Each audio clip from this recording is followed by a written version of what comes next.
When you run a business, the secret to attract customers or even reconnect with old ones is to connect with them on an emotional level. You need to get really deep and emotional. And while some people may be uncomfortable with getting all deep and meaningful about complete strangers, this is what it takes to attract new customers consistently. There is a proven methodology to creating your customer avatar that you need to go deep and get to the bottom of your customers' irrational fears, deepest desires, and what your ideal customer avatar looks like and why it's so important. In today's video, I'm going to go over some examples and talk about how to craft your customer avatar. A customer avatar is think of it as a fictional character that represents your ideal, most best customer prospect you could ever have. Once completed, it will help you understand what the motivating beliefs, what the fears, what the secret desires are that influence your customers' buying decisions. Your customer avatar is going to help you fine-tune your marketing efforts and help you understand why some products sell better than others. It also helps expose important gaps or conflicts in your marketing messages, of which you may be unaware. For example, this one exercise alone can lead to a dramatic transformation in your business. Without your ideal customer avatar, your marketing will be generic and ineffective. So get deep, get personal, narrow your focus down and find what that ideal avatar is. Now, creating the avatar is probably one of the most valuable skills you can ever learn about sales and marketing, because he or she who knows their market best at the end of the day wins. It's really that simple. If you want to dominate your market, you need to know your market better than anyone else. It will trump superior copywriting or content or traffic creating abilities, whatever strategies you have. If you're the one that knows your market best, you're the winner. And I'm going to show you how you put together your ideal customer avatar by answering a few simple questions where you know your market so well that if so much as go pee at a certain time each day, you'll know about it. We're going to start with the exact same checklist of questions that I use when starting a new project. Now, some of these questions are not going to be easy to answer, but it's worth whatever time, whatever energy and effort to completely fill them out. And after we get through this list, I'll show you a couple of examples.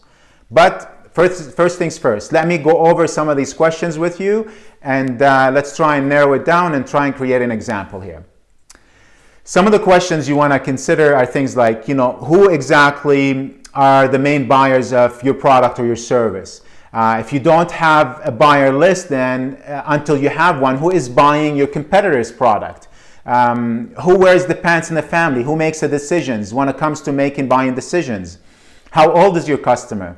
Is your customer male or female? What do they do for work? How much money do they make? What is their education level? Do they have debt? How much? Where are they located?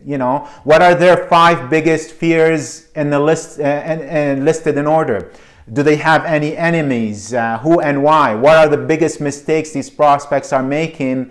For example, that your product can help them stop making. Now there's probably 20, 30 other questions that I can provide you. So what I'm going to do is I'll actually put that list of questions together. And if you want to leave me a comment below, I'll make sure to send you a copy directly your way. And it'll be a great exercise every time you take on a new project to answer those questions and then get the ball rolling. And then this way your messaging, your marketing, everything's focused towards that one customer. And now, as I promised you, I'm going to give you a couple examples around, for me, for example, let's talk about first-time home buyers. The first example I'm going to show you, it's going to lack detail and therefore, not be very effective.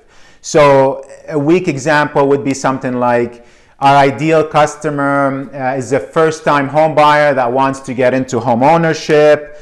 They want to learn about the process of buying, so our tools are useful for helping them get there.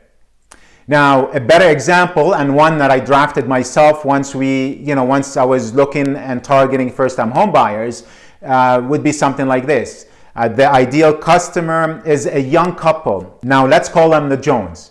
The Jones have been renting a home in Calgary, but now they're looking to move to the suburbs, although they want to stay with close proximity to their work. Now they have a 1-year-old child and would like to live in an area with the best possible school system and a comfortable community and environment. Now, similar to the small towns they grew up in, the Jones are not familiar with the different communities in Calgary. Beyond what they have heard from their friends, beyond the search that they've done on their own, they need help not just with finding a home that meets all their needs, but also advice from someone who knows the entire city, the ins and outs of moving. And furthermore, this is the first home the Jones will buy, and they are a bit out to sea in all the different implications, the legal hurdles, the process. They are well read on the subject. Most of what they read suggests that they find a real estate agent who they feel they can trust and rely on. Therefore, trustworthiness, knowledge, as well as its experience are the key elements for what the Jones look for in a real estate agent. Hope you find this helpful. Now go out there and create your own customer avatar. And if you'd like a list of those questions I mentioned, make sure to leave me a comment below. And I look forward to chatting with you soon.